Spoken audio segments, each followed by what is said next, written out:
Start. Coming to the issues raised in the stand petition, there is no serious challenge as to the disclosure of an offence of criminal breach of trust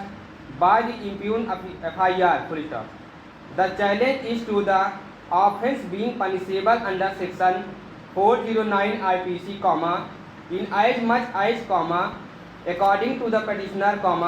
neither he is a public servant, as defined by section 21 IPC, nor falls in any of the other specified categories mentioned in section 409 IPC. Therefore, offence punishable under section 409 IPC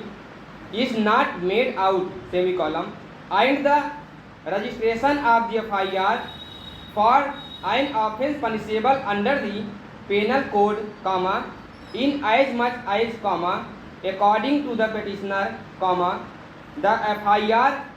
for an offence punishable penal code is implicitly barred as the Act, 1965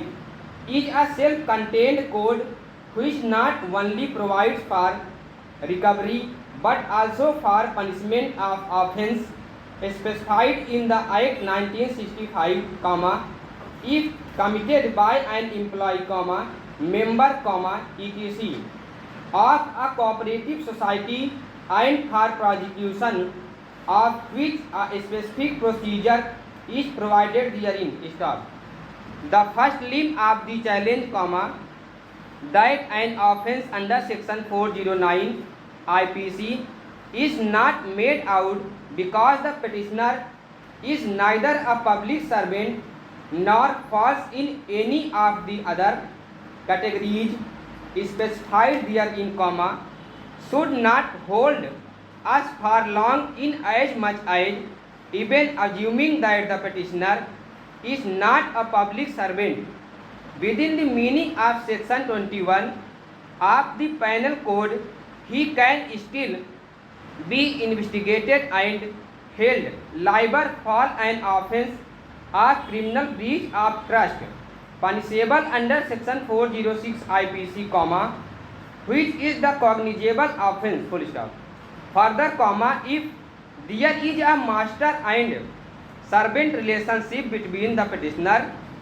and the society or its management committee, and the petitioner is found entrusted with goods as a servant thereof,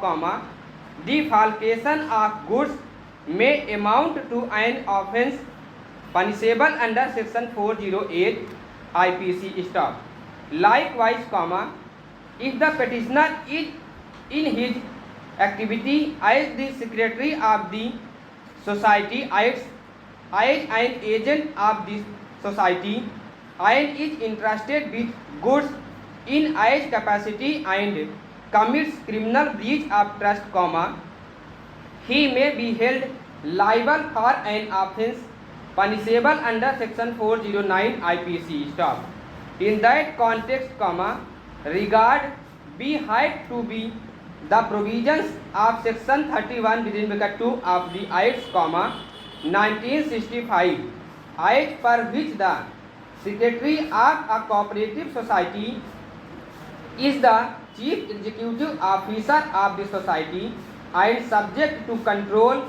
and supervision of the chairman and the committee of management as may be provided by the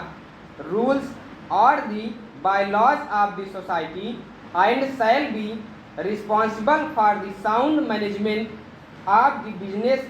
of the society and its efficient administration,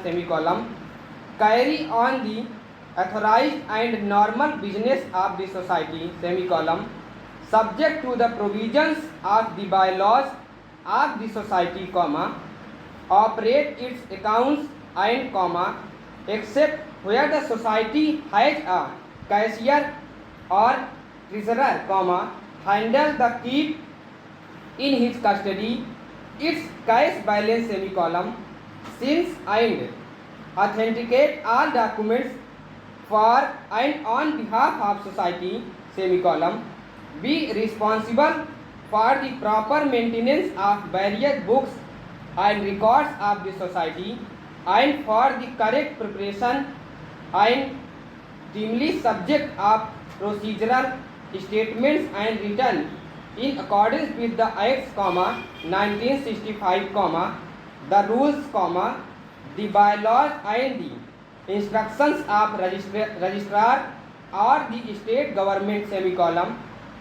convene meetings of the general body,